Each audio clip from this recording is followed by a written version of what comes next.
isolés, plus nombreux qu'un ultime foudre. La mer ne saurait les noyer, ni les effacer, les dissoudre.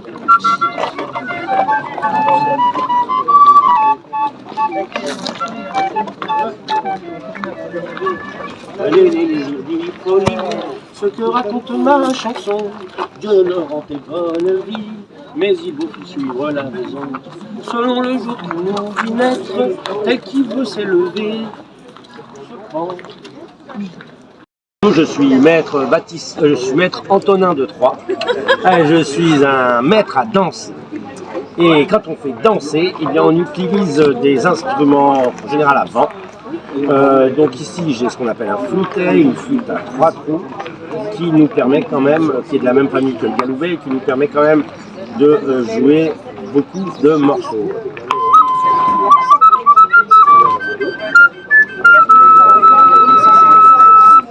L'avantage du galoubet, c'est qu'on n'a qu'une main qui est utilisée, et donc on va pouvoir utiliser l'autre main pour faire autre chose.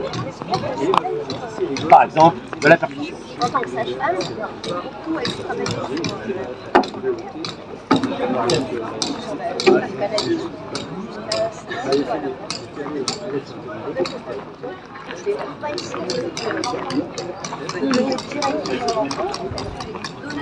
donc j'attache un tambour à mon bras.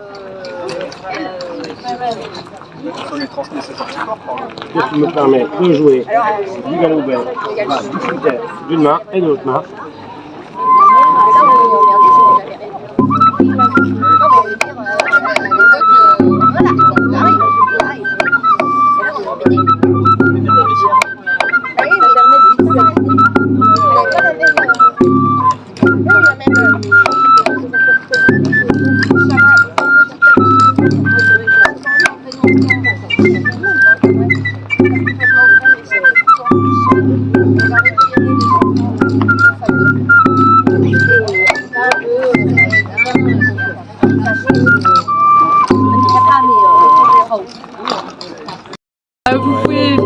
Moi je suis seulement l'apprentie d'Ambre, donc je peux vous montrer quelques petites choses, mais là elle est en train de préparer la laine, et ensuite la laine elle est filée, donc on peut la filer avec un fuseau comme ça.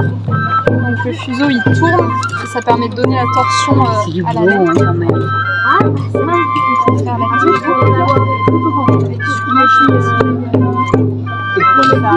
un bourdon, le même flûtet, mais avec un bourdon. Qu'est-ce que c'est un bourdon? Un bourdon, c'est une flûte qu'on n'utilise pas avec les doigts, qui va faire toujours la même note ou une note harmonique de cette note précise, là, en l'occurrence un do. Le même morceau, ça rajoute de la richesse.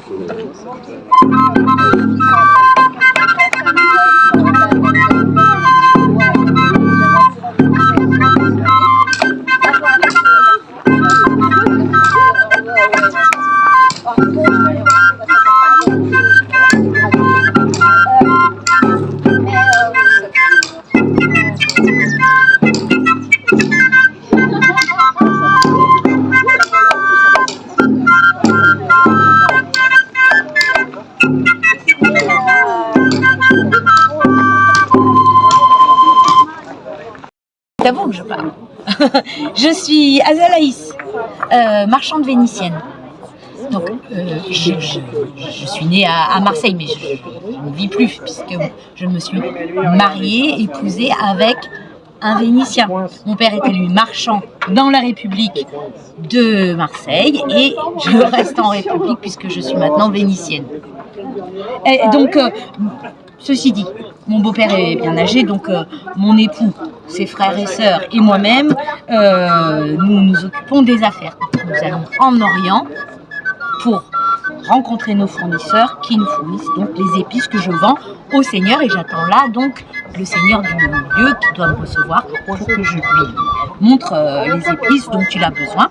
Donc tout d'abord, vous n'en avez peut-être jamais vu, hein, parce que ça constitue quand même le gros du trésor des seigneurs, hein, on est bien d'accord. Donc tout d'abord, là, la reine des épices, Vous voyez, j'ai fait une petite couronne je vais faire une petite couronne sur mon pot. Ah mais non, ça c'est pas la reine des épices, ça c'est la pelure d'une épice qui n'est autre que là. Vous allez la reconnaître tout de suite. Orientez le pot vers le soleil pour voir. Ah, la muscade. Oui, la muscade. La muscade qui, comme vous le savez, le Seigneur, là, je suis sûre qu'il m'en prendra quelques-unes, parce que, bon, certes, ça coûte une vache, hein, mais bon, lui, il a de quoi. Hein. Donc, ça, pour les jeunes gens, il s'agit d'en mettre une dans son escarcelle pour aller au bal, et vous êtes sûr de trouver l'être aimé. Wow. C'est pas cher payé alors. Bah, une vache pour nous autres, si, mais pour le Seigneur, ça va. Donc, mais bon, c'est très bon dans les plats. Et le maître queue, une fois que vous avez trouvé l'être aimé, hop, il la récupère et il la met dans vos plats. Et c'est très, très, très bon. Donc voilà, c'est pourquoi je l'ai mis dans une petite danseuse. Voilà. Ici, donc, le poivre. La reine des épices. Alors attention, parce que les marchands mal intentionnés, et ça vous n'en trouverez pas chez moi, ont la fâcheuse habitude, pour faire un meilleur profit, de mélanger le poivre avec quoi, à votre avis? Regardez. Avec quoi peuvent-ils le mélanger? Il y a autre chose, oui. Non, là, il n'y a pas autre chose. Là, vous êtes chez Azalaïs. Chez Azalaïs, il n'y a pas de... Hein. Toutes les épices sont pures. Je sais pas. Mais les marchands mal intentionnés... Avec des brindilles, avec des baies de genévrier. Parce qu'à l'œil, on ne voit pas la différence. Au goût, par contre, permettez-moi de vous dire que c'est autre chose.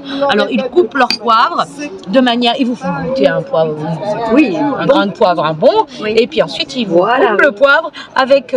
soyez vigilante, hein, parce que ça coûte tellement cher. Bon, les seigneurs, eux, ils m'en prennent un peu, mais ce qu'ils préfèrent me prendre, c'est la graine... de sésame. Non, la graine de paradis. Ah, je connais pas. Ben, en fait, parce que toutes les épices là qui sont devant moi, elles sont si chères. Pourquoi? Parce que c'est naturel, c'est. Ah ben oui, mais tout est rare. Hein. Et ben, forcément, c'est rare. C'est dans le nom. Toutes les épices viennent du graine de paradis, Je sais pas. Paradis. Paradis. Oui. C'est pour ça que c'est si cher. Sinon, ça serait bien à la portée de tous. Comprenez bien, non?